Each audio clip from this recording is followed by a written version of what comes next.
తండ్రి అయిన దేవునికి మహిమ కలుగును గాక. ప్రభును ప్రియ రక్షకుడైన క్రీస్తు నామంలో టీమ్ ఆఫ్ గాడ్ ఛానల్ వీక్షిస్తున్న ప్రియ సహోదరులందరికీ హృదయపూర్వకమైన వందనాలు తెలియచేసుకుంటున్నానండి. ప్రభునందు ప్రియ సహోదరులరా, ఈరోజు మన టాపిక్ క్రీస్తు ప్రభులు వారిని చంపింది ఎవరు, శిలువపైన ఎందుకు ఆయన మరణించవలసి వచ్చింది అనే అంశాన్ని బట్టి క్లుప్త వివరణతో మనం ధ్యానించుకుంటానికైతే సిద్ధపడదామండి. నిజమే ప్రియమైన దేవుని పిల్లలారా, క్రీస్తు ప్రభుని చంపింది ఎవరు అని మనం ఒకరినొకరు ఏదైనా ప్రశ్నించుకుందాం అనుకోండి, టక్పంట వచ్చే మాట ఏంటో తెలుసా? క్రీస్తు ప్రభుని చంపింది యోధా గారండి అంటారు. ఎందుకంటే ఆయన అప్పగించారు కనుక. రెండవది, ఆ పిలాతు గారు చంపేశారండి, ఆయన అన్యాయం తీర్పు తీర్చి చంపడానికి అప్పగించారు అంటారు. 2.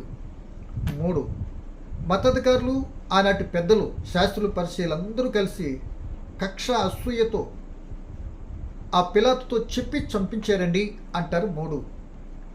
4, ఆ దొంగ బళ్ళెముతో ఆయన పొడిచారు కనుక అందుకే ఆయన చనిపోయారండి అంటారు. 5. 6, మనందరం కలిసే ఆయన చంపేసామండి అంటారు. 7, క్రీస్తు ప్రభుల వారే తనకు తానే ఆ శిలువ పైన మరణించారండి అంటారు. ఏమండి, ఈ మాటలన్నీ కూడా దేవుని లేఖనాన్ని బట్టి ఆలోచించేస్తే, ఆ దైవ గ్రంథంలో వ్రాయబడిన పరిస్థితులు కొద్దిగా పరిశీలన చేస్తే, క్రీస్తు ప్రభుల వారు మరణించిన మాట వాస్తవం, సమాధి చేయబడినది, ఆయన తిరిగి లేచినటువంటి కార్యక్రమం అంతా కూడా వాస్తవమే.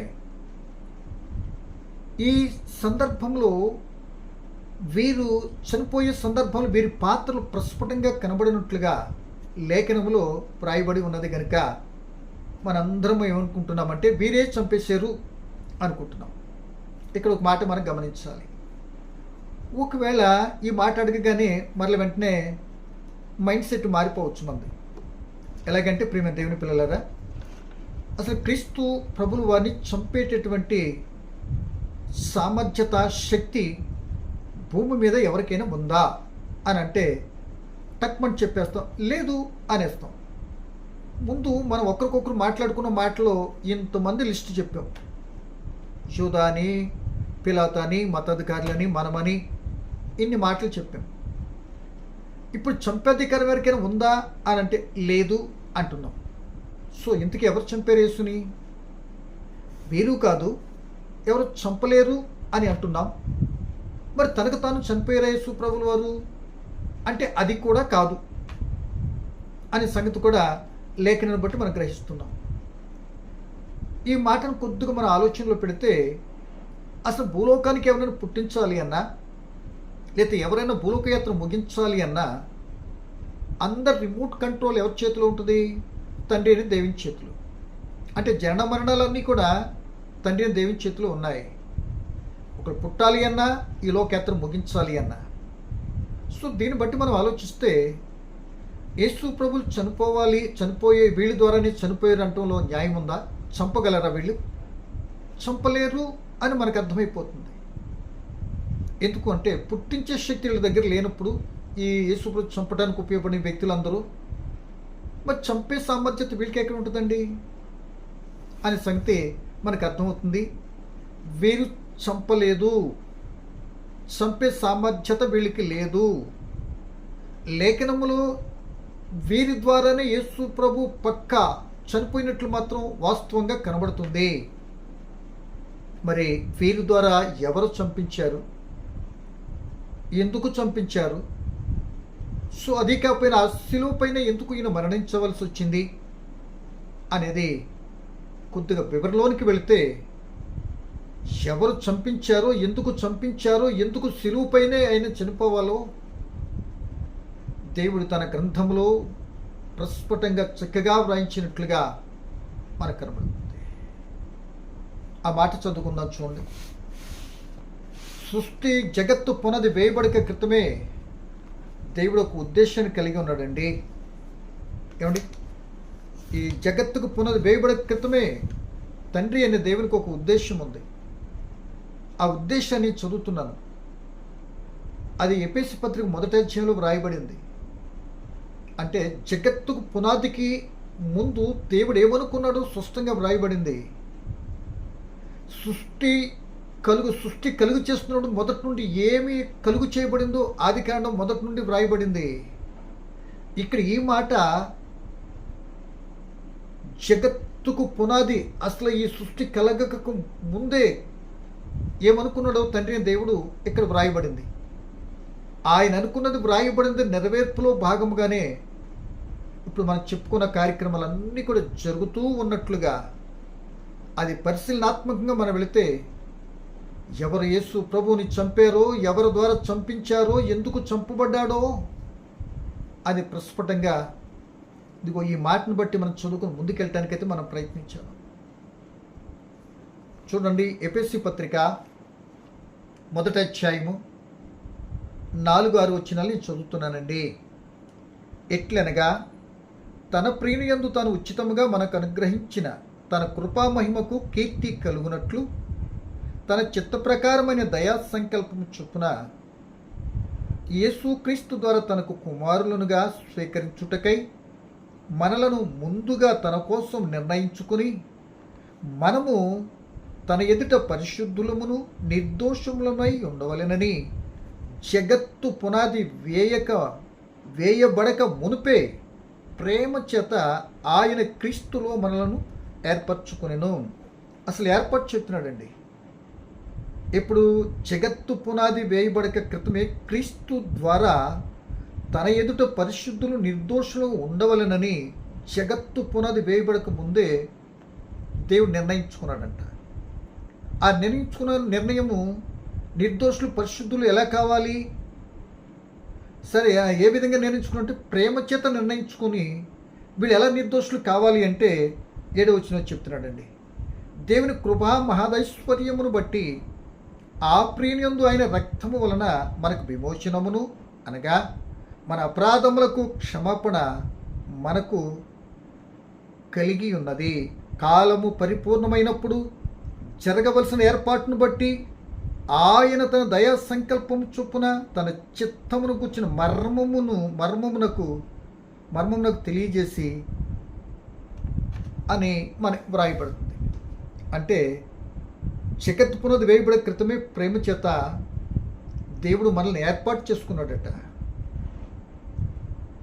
ఆ క్రీస్తు రక్తం చేత ఆ ప్రేమను వెల్లడిపరచడానికి క్రీస్తు రక్తం చేత మనం ఏమని విమోచన పొందాలి, మన అపరాధములకు క్షమాపణ పొందాలి అని ఎప్పుడు నిర్ణయించాడు దేవుడు?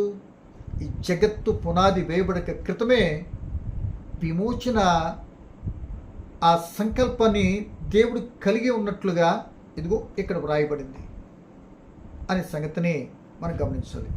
ఎవరి రక్తం? తన ప్రియుని రక్తం ముందు ప్రేమ చేత ఇలా విమోచించాలని దేవుడు నిర్ణయించుకున్నాడట. ఆ నిర్ణయాన్ని జరిగించటంలో భాగంగానే ఈ సృష్టి అంతా కూడా ఏర్పడినట్లుగా, దేవుని యొక్క ఉద్దేశంలో తనకు పిల్లలు కావాలని దేవుడు కోరుకున్నట్లుగా, ఆ పిల్లలైన వారు ప్రేమ దేవుని పిల్లలరా ఆయన ఎదుట పరిశుద్ధులు నిర్దోషులుగా ఉండాలి అని ప్రేమ చేత ఆయన నిర్ణయించుకున్నట్లుగా మనకు కనబడుతుంది. అంటే పిల్లలు సృష్టించినప్పుడు యథార్థవంతులుగా తనతో ఉండేటట్టుగానే చేసుకున్నాడు. అవ్వ ఆదాముల్ని సృష్టి అంతా కలిగి చేసే తండ్రి అయిన దేవుని మాట ప్రకారం కుమారుడని క్రీస్తు ప్రభులు వారు. అవ్వ ఆదాములు ఉన్నారు, ఆయన ఆజ్ఞ అతిక్రమించారు. వారు ఆజ్ఞ అతిక్రమించడం పాపము. ఆ పాపను బట్టి తోటలో ఉండి వాళ్ళు గింటి వేయబడ్డారు. అక్కడే తండ్రి అయిన దేవుడు విమోచన కార్యాన్ని జరిగించినట్లుగా మనకు కనబడుతుంది. వాళ్ళు తోటలో ఉండి వచ్చేసిన వారికి విమోచన కార్యంగా దేవుడు ఏం చేశాడు? ఒక గొర్రె పిల్లను, అంటే ఒక పశువుని లేకపోతే ఏదో ఒక దాన్ని వధించి వారికి చర్మపు చొక్కాలు తొలగించాడు. వాళ్ళు దూరమైపోయినా ఆ ప్రేమతో వాళ్ళు దగ్గర తెచ్చుకుంటానికి ఆయన విమోచన కార్యం రక్తం అక్కడ చిందించబడినట్లుగా ఒక పశువు లేక గొర్రెపిల్ల వధించబడి ఆ చర్మం ద్వారా చొక్కాలు కుట్టించినట్లుగా మనకు కనబడుతుంది. అంటే తప్పిపోయిన లేకపోతే తప్పు చేసిన వారిని వెతుక్కుంటూ వచ్చి ఆయనే విమోచన కార్యం జరిగించినట్లుగా మొట్టమొదట మనకి ఆదికాండం 4వ అధ్యాయంలోనే మనకు 3వ అధ్యాయంలోనే మనకు కనబడుతుంది.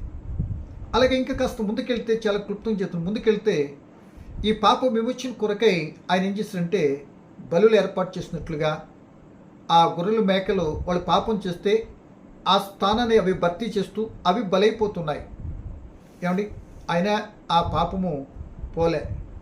ఎడ్లేకో మేకలేకో రక్తము పాపమును తీసివేయదు అని ఎబ్రీ పత్రిక 10వ అధ్యాయం 4-5 వచనాల్లో మనకు కనబడుతుంది. సో ఈ మాటను బట్టి ప్రియమైన దేవుని పిల్లలరా, ఇలా పాపము తీసివేయబడట్లేదు కనుక ఈ పాపాన్ని విమోచింపబడాలి అంటే తన ప్రియుని రక్తం కావాలి. ఈ గొర్రెలు మేకల రక్తం వల్ల పాపం పోలే. ఇప్పుడు తన ప్రియుని రక్తం కావాలి. ఆ రక్తం చిందించబడితేనే పాప విమోచన జరుగుతుంది. ఆ రక్తం కూడా ఎక్కడ చిందించాలి అని దేవుడు అనుకున్నాడంటే ఆయన నిర్ణయంలో కొలసీ పత్రిక ప్రేమ దేవుని పిల్లలారా 1వ అధ్యాయము 19వ వచనంలో ఆ యొక్క తన ప్రియుని రక్తము ద్వారా విమోచనము అపరాధములకు క్షమాపణ కలుగుతుంది అన్నారు కనుక ఆ విమోచన రక్తము ఎక్కడ చిందించబడాలని దేవుడు నిర్ణయించాడో ఆ రక్తము ఇదిగో ఇక్కడ వ్రాయబడి ఉంది. అపోస్తలుడు పౌలు గారు కొలసీ సంఘంతో చెప్తున్న మాట. కొలసీ 1వ అధ్యాయం 19వ వచనం, ఆయన యందు సర్వ సంపూర్ణత నివసింపవలెననియు ఆయన శిలువ రక్తం చేత సంధి చేసి ఆయన ద్వారా సమస్తమును అవి భూలోకమందున్నవి అయినను పరలోకమందున్నవి అయినను వాటన్నిటిని ఆయన ద్వారా తనతో సమాధానపరుచుకొనవలెననియు తండ్రి అభిష్టమాయను అంటున్నాడు. అంటే తండ్రి ఇష్టపడ్డాడు, రక్తం చిందించాలి. ఎక్కడ శిలువ రక్తం చేత సంధి కావాలి. మానవుడు పాపం చేత దేవునికి దూరం అయిపోయాడు కానీ సమాధానం లేదు కనుక ఆయన ఇష్టపడుతున్నది ఏంటంటే శిలువ రక్తం చేత, అంటే రక్తం చిందించాలి. ఆ రక్తం శిలువ రక్తం ఏంటి, శిలువ రక్తం చేత సంధి చేయాలి. ఇరువురి మధ్యన శిలువ రక్తం ఏం చేయాలి, మానవులకి దేవునికి సమాధానపరచాలి. అవి పరలోకమందున్నవైనను భూలోకమందున్నవైనా సరే ఆ శిలువ రక్తం సమాధానపరచాలి అని ఆ రక్తము శిలువ రక్తం ద్వారా మరి సంధి చేయాలని దేవుని యొక్క నిర్ణయమైంది. ఆ నిర్ణయాన్ని నెరవేర్చు భాగంలోనే ప్రేమ దేవుని బిడ్డలారా, కుమారుడైన క్రీస్తు ప్రభుని ఈ భూలోకని కన్యమరే గర్భాన్న భూలోకానికి పంపించారు. ఏమండి, మనందరికీ తెలుసు. అంటే కాలము పరిపూర్ణమైనప్పుడు గలతీ పత్రిక 4:4లో దేవుడు తన కుమారుని పంపాడు అని చెప్పబడుతుంది. ఆ కుమారుడు ప్రియ దేవుని పిల్లలారా ఎందుకు వచ్చాడు అంటే, కాలం పరిపోయినప్పుడు ఎందుకు వచ్చాడు అంటే రక్తాన్ని చిందించడానికి. ఆ రక్తము దేనిపైన చిందించాలి, కల్వరి అంటే సిలువ పైన చిందించాలి. అందుకే ఆయన మనిషి కుమారుడిగా ఒక కన్యమరే గర్భాన పరిశుద్ధుడికి లోకానికి రావటం జరిగింది. పరిశుద్ధుడు అంటే మరియమ్మ గారు కూడా ఇక్కడ ఏమవుతుంది, ఒక సాధనంగా మనకు కనబడుతుంది. సో ఎబ్రీ పత్రిక మీరు చూసినట్లయితే ప్రియ దేవుని పిల్లలరా, అక్కడ 2వ అధ్యాయంలో 14వ వచనంలో రక్తం చిందించాలి కనుక ఆయన రక్త మాంసంలో పాలువాడయ్యాడు. చదువుతాం చూడండి, 2వ అధ్యాయం 14వ వచనం. కాబట్టి ఆ పిల్లలు రక్త మాంసం గలవారైనందున ఆ ప్రకారమే మరణం యొక్క బలం గలవానిని అనగా అపవాదిని మరణం ద్వారా నశింప చేయుటకును జీవితకాలమంతయో మరణ భయం చేత దాస్యమునకు లోబడిన వారిని విడిపించుటకును ఆయన కూడా రక్త మాంసంలో పాలువాడాయను. ఎందుకని రక్త మాంసంలో పాలువాడయ్యాడు, పరిశుద్ధుడు కనిమరేవని పుట్టాడు అని అంటే ఆయన రక్తం చిందించాలి కనుక అనేది మనకు అర్థమైపోతుంది. సో ఈ రక్తం చిందించాలి కనుక ఆ తండ్రిని దేవుడు నిర్ణయించాడు. ఆ నిర్ణయం ప్రకారము సమస్తము జరుగుతూ వెళ్తున్నది. దానిలో భాగంగా క్రీస్తు ప్రభు వారికి తెలిసింది ఈ సృష్టింతా ఆయనే సృష్టించాడు తండ్రి చిత్త ప్రకారం. చెడిపోయింది. ఆయన అనుకున్నట్లు బాగు చేయడానికి అన్ని విధాల ప్రయత్నం చేశాడు, వర్కౌట్ కాల. తన కొడుకునే ఏం చేశాడంటే బలి చేయటానికి, చంపటానికి ఆ రక్తం చిందించి సర్వమానవాళ్ళందరూ కూడా పాపంతో నిండిపోయారు కనుక ఆ పాప పంకిలము నుండి వాళ్ళని రక్షించి విమోచించటానికి దేవుడు తన కుమారుణ్ణి ఇదిగో రక్తమాంసంలో కన్యమరి గర్భను పుట్టి లోకాన్ని పంపించాడు. ముందుగానే యెషయా గ్రంథంలో కూడా చెప్పబడుతుంది, ఆయన నలగొట్టుటగానికి ఇష్టపడ్డాడు. ఆయన వల్ల తన కార్యమంతా కూడా సఫలపరచబడుతుంది అంటాడు. ఆయన ద్వారానే ఆ తెగిపోయిన బంధాన్ని, ఆ పాపానికి తెగిపోయిన బంధాన్ని క్రీస్తు ప్రభులు వారు ఈ లోకానికి వచ్చి, ప్రియ దేవుని బిడ్డలారా, ఆయన కల్వరి శిలువలో చనిపోయి, అంటే మన సర్వమాని పాపాలన్నీ కూడా తండ్రి అయిన దేవుడు ఆయన మీద మోపాడు. ఆ మోపినటువంటి పాపాలకు మరి ప్రాయశ్చిత్తముగా వాళ్ళు విమోచించిన నిమిత్తమై వెల చెల్లించటానికి గాను, ప్రియ దేవుని పిల్లలరా, ఎక్కడికి వచ్చాడైనా కల్వరి శిలువలో మన స్థానంలో ఆయన బలైపోవటానికి, బలి కావాలి అని తండ్రి అయిన దేవుడు నిర్ణయించి బలి చేయించినట్లుగా, చంపేసినట్లుగా లేఖనంలో మనకు కనబడుతుంది. ఇప్పుడు ఇంతకీ చంపింది ఎవరు? క్రీస్తు ప్రభుని చంపింది ఎవరు? ఇప్పుడు చెప్పిన లిస్టులో ఉండరు, లిస్టులో ఎవరు కాదు. చంపింది ఎవరు? తండ్రి అయిన దేవుడే చంపాడు. ఆ తండ్రిని దేవుడే చంపించాడు, అంటే చంపాడుగా. చంపాలనుకునే నిర్ణయాన్ని ఇదిగో యోధా గారు కానీ, పిలాతు గారు కానీ, వీళ్ళందరూ కూడా సాధనాలకు ఉపయోగపడి తన కార్యాన్ని ఫుల్ఫిల్ చేయడానికి సాధనాలుగా ఉన్నారనే సంగతిని మనకు అర్థమైపోతుంది. ఈ విధంగా చిందించాలి అని ఈరోజు అనుకున్నది కాదు, అది జగత్తు పునది వేయబడికి క్రితమే అన్నాం కదా. అదే మాటను పేతురు గారు కూడా చక్కగా చెప్పారండి. పేతురు పత్రిక 1వ అధ్యాయము 18-19 వచనాలు కూడా చదువుతున్నానండి. అంటే రక్తం చిందించాలి కదా, ఆ రక్తము చిందించాలని జగత్తు పునది వేయబడే క్రితమే ఆ క్రీస్తుని లోకం పంపించినప్పుడే, అప్పుడే నిర్ణయం అయిపోయింది కనుక ఆ నిర్ణయం ప్రకారము ఒక్కటొక్కటిగా జరుగుతున్నది అని పేతురు గారు కూడా ఆత్మచేత ఇదిగో తన గ్రంథం, తన యొక్క పత్రికలో రాశాడు. ఏమని చదువుతాం చూడండి. 1వ అధ్యాయం 18 వచనం. పితృ పారంపర్యమైన మీ వ్యర్థ ప్రవర్తనను విడిచిపెట్టినట్లుగా వెండి బంగారం వంటి క్షయ వస్తువుల చేత మీరు విమోచింపబడలేదు కానీ అమూల్యమైన రక్తము చేత, అనగా నిర్దోషమును నిష్కళంకమునకు గొర్రెపిల్ల వంటి క్రీస్తు రక్తం చేత విమోచింపబడితేరని మీరు ఎరుగుదురు కదా. ఆయన జగత్తు పునాది వేయబడక మునుపే నియమింపబడిను. ఇలా రక్తం చిందించాలి అని జగత్ పునాది వేయబడే క్రితమే ఆయన నియమించాడు. రక్తం చిందించాలి, శిలువపైన చిందించాలి. అది గొర్రెపిల్ల వంటి రక్తం, అది నిష్కళంకమైనది, ఏ కల్మషం లేనిది కనుక ఆయన పరిశుద్ధుడిగా పుట్టి మన స్థానంలో కల్వరి శిలువపై ఆయనను మరణింప చేశాడు తండ్రి, మనల్ని విమోచించాలని. అంటే ఆ క్రీస్తు ప్రియమైన కుమారుడు అంటే, అయితే మనం అతి ప్రియమైనటువంటి పిల్లలుగా మన కొరకు ఆయన్ని చంపించాడు. ముందు ఆయన అనుమతిచ్చాడు, ఆయన ఒప్పుకున్నాడు. ఎందుకంటే ప్రేమ మనపైన ఉన్న ప్రేమ, అందుకే లోకమును ఎంతో ప్రేమించింది. కాగా తన అద్వితీయ కుమారుడు పుట్టినవని విశ్వాస ప్రతివాడును నశింపక నిత్య జీవం పొందినట్లు మనం చూస్తూ ఉంటాం. ప్రియ దేవుని పిల్లల, ఆ ప్రేమను వెల్లడిపరచు నిమిత్తమై ఇదిగో తన కుమారుణ్ణి మన కొరకు బలి చేశాడు. వేరెవరు కాదు, ఆయనే సిలువలో కుమారుని బలి చేశాడు, ఆయనే అప్పగించాడు. తెలుసా, క్రీస్తు ప్రభుల వారే, ఆ క్రీస్తు ప్రభుల వారిని తండ్రే అప్పగించాడు. యోధా గారు కాదండి, ఆయన పాత్ర అంతే, ఆయన దారి చూపాడు అంతే. కానీ అలా అప్పగించింది ఎవరో తెలుసా? తండ్రి అయిన దేవుడే. చూడండి, రోమిలు రాసిన పత్రిక, ఈ మాట కూడా మనం చూద్దామండి. రోమిలు రాసిన పత్రిక మరి 8వ అధ్యాయము 32వ వచనం అనుకుంటా, ఈ భాగంలో ఈ మాట ఉందండి. చూడండి రోమపత్రిక 8:32. తన సొంత కుమారుని అనుగ్రహించుటకు వెనుతీయక మనందరి కొరకు ఆయనను అప్పగించిన వాడు ఆయనతో పాటు సమస్తమును మనకెందుకు అనుగ్రహింపడు?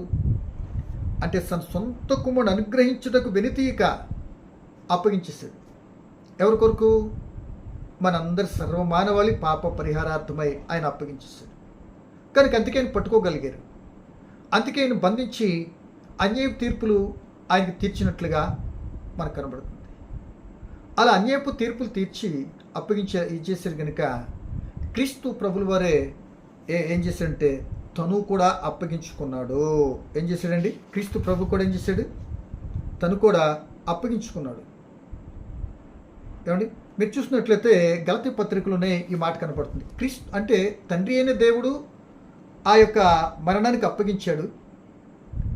సో నేను మరణిస్తానని క్రీస్తు ప్రభుకి తెలుసు కనుక మరణించటానికే యెరూషలేము నుండి ఆయన మరణాన్ని వెతుక్కుంటూ వచ్చాడు. ఆయన చనిపోతాడని తెలుసు. ఆల్రెడీ తండ్రి నిర్ణయం అయిపోయింది. ఆ నిర్ణయంలో ఈయన చనిపోవాలని నిర్ణయం యేసు కూడా తెలుసు.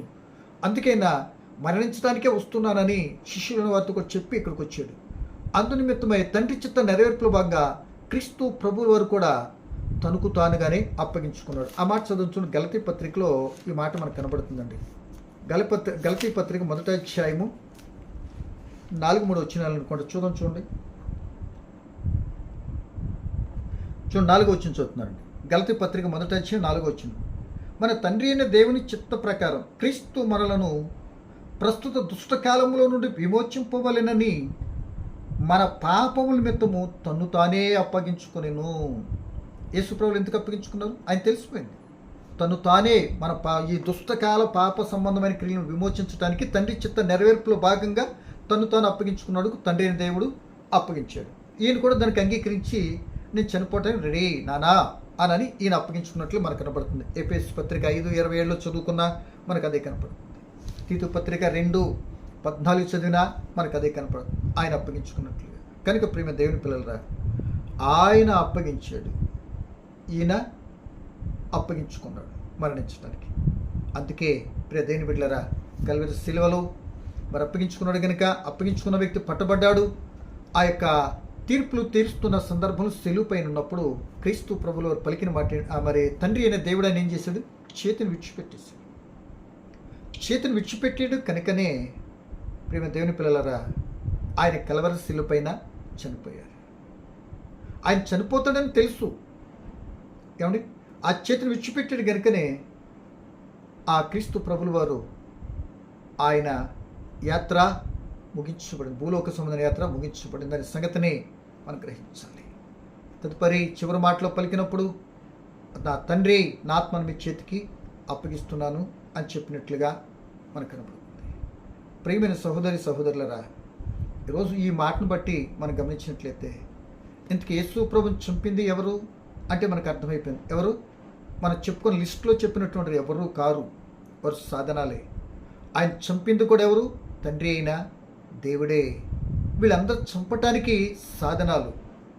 ఆ చంపాలనుకున్నది కూడా తండ్రి అయిన దేవుడు సిలువపైనే చనిపోవాలి. ఎందుకంటే శాపగ్రస్తులకు నిర్ణయించినటువంటిది సిలువ. రోమీలు శాపగ్రస్తులకు నిర్ణయించేటటువంటి రోమ ప్రభుత్వం చేత, అన్యుల చేత ఆయన చంపబడ్డాడు.